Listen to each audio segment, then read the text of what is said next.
Pada kolom SBS volume 99, ada seorang fans yang bertanya kepada Eiichiro Oda yang pada intinya menanyakan kenapa ada dua gifters jerapah di Onigashima, sementara kekuatan buah iblis Zoan model jerapah yang original masih dimiliki oleh Kaku. Pertanyaan yang dilontarkan oleh seorang fans dengan nama pena Taro in the Dark tersebut secara lengkapnya adalah sebagai berikut. Odachi, pada manga One Piece chapter 978, ada seorang gifters dengan kekuatan jerapah di live lure yang berteriak Fang, yang mana dia bukanlah Kaku, bukan pula headliner Hamlet. Jadi apakah buah iblis Smile dapat memberi kekuatan seorang user dengan kekuatan buah iblis yang sama, tetapi berbeda-beda tipenya? Dalam artian, tidak masalah apakah buah iblis alami dengan jenis binatang yang sama sudah ada penggunanya atau belum. Kemudian Eiichiro Oda menjawab begini, Smile adalah buah iblis buatan. Hal itu membuatnya berbeda dengan buah iblis asli. Secara kasarnya, seperti ini. SAD di Pang Hazard adalah cairan yang terbuat dari campuran lineage faktor dari berbagai jenis binatang. Pabrik Smile di Dressrosa merupakan perkebunan tanaman buah yang disirami dengan cairan SAD. Tanaman-tanaman buah yang menyerap cairan SAD tersebut kemudian menghasilkan buah-buahan dengan pola yang aneh. Buah-buahan dengan pola yang aneh itu kemudian dibawa ke Wano dan dimakan oleh para waiters. 1 dari 10 waiters yang memakan buah Smile tersebut akan mendapatkan kekuatan binatang. Dengan kata lain, Smile tidak memiliki hubungan dengan buah iblis asli. Itulah kenapa bisa ada beberapa gifters dengan kekuatan binatang yang sama.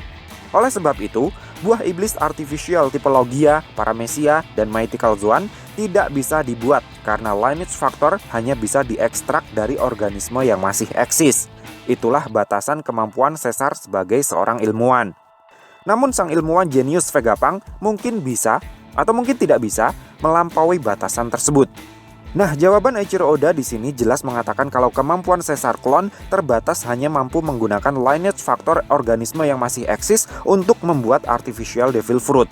Tapi untuk kasus Vegapunk, Eiichiro Oda masih terkesan ragu untuk menjawab apakah Dr. Vegapunk mampu atau tidak mampu untuk melakukan research yang melampaui batasan tersebut.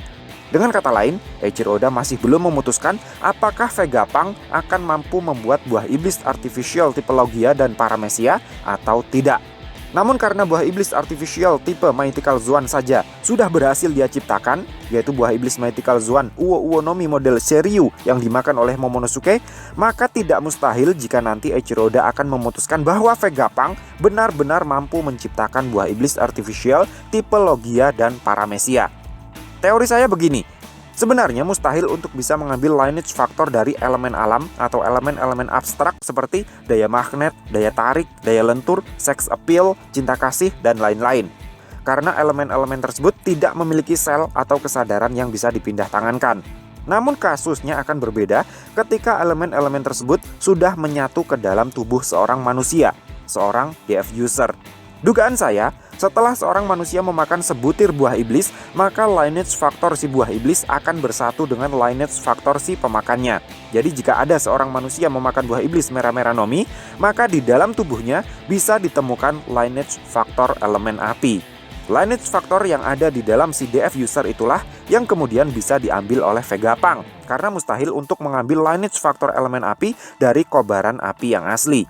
Dengan menggunakan prinsip inilah, Vegapunk kemudian bisa menciptakan buah iblis artificial Mythical Zoan Uo Uo no Mi yang sudah dimakan oleh Momonosuke. Naga mitos Seiryu sudah tidak eksis di dunia nyata, sehingga mustahil untuk mendapatkan lineage faktornya langsung dari sumbernya. Namun saat ini, lineage faktor naga Seiryu bisa ditemukan di tubuh Kaido, sehingga kemungkinan untuk bisa menduplikasinya terbuka sangat lebar. Dalam narasi kemunculan pertamanya pada manga One Piece chapter 795, disebutkan jika dahulu kala Kaido sudah pernah beberapa kali ditangkap oleh Angkatan Laut. Saya menduga saat ditangkap itulah Vegapunk bisa melakukan penelitian terhadap tubuh Kaido.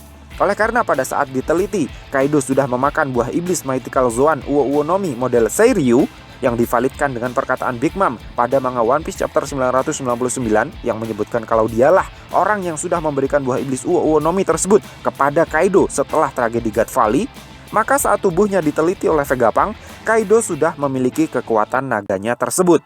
Dengan kata lain, lineage faktor seekor naga mitos bisa ditemukan di dalam tubuhnya Kaido. Dengan menggunakan lineage faktor naga yang ada di dalam tubuh Kaido inilah, Vegapunk kemudian menciptakan buah iblis artifisial dengan kekuatan yang sama.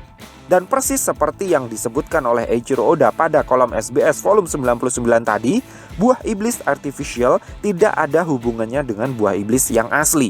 Sehingga jangankan hanya memiliki kekuatan buah iblis yang sama dengan si DF user asli, beberapa orang memiliki satu jenis kekuatan buah iblis artificial yang sama pun mungkin bisa terjadi. Jadi kesimpulannya, dengan mengambil lineage faktor dari tubuh seorang DF user, Vegapunk bisa menciptakan buah iblis artificial dengan jenis kekuatan yang sama dengan si DF user tersebut. Tidak peduli apakah kekuatan buah iblisnya itu berjenis Mythical Zoan, Logia, atau bahkan Paramecia. Dan dengan lineage faktor yang sama, Vegapunk bisa menciptakan beberapa buah iblis artificial dengan tipe dan jenis kekuatan yang sama pula. Sehingga beberapa orang memiliki satu jenis kekuatan buah iblis yang sama menjadi mungkin untuk terjadi. Celakanya, saat ini Vegapunk sepertinya sudah berhasil mengaplikasikan prinsip tersebut ke dalam proyek SSG. Bagaimana tidak? Pada proyek Pasifista saja, Vegapunk sudah bisa menduplikasi kekuatan Pika-Pika no Minya Kizaru, apalagi pada proyek SSG yang konon sudah sempurna. Coba bayangkan, bagaimana jika ternyata setiap unit SSG memiliki jenis kekuatan buah iblis yang berbeda-beda. Ada SSG Mythical Zoan, SSG Logia, hingga SSG Paramecia.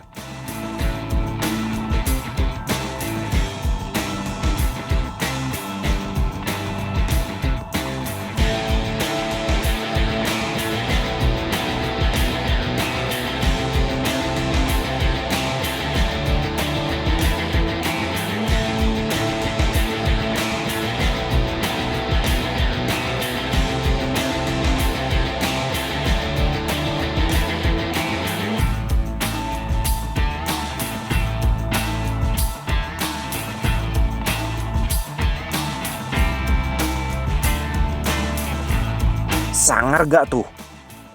Terima kasih sudah mampir ke channel kami. Jangan lupa like, share, dan subscribe jika menurut kalian video-video kami cukup menarik untuk ditonton. Sampai ketemu lagi dalam video kami yang berikutnya. And matur nuwun.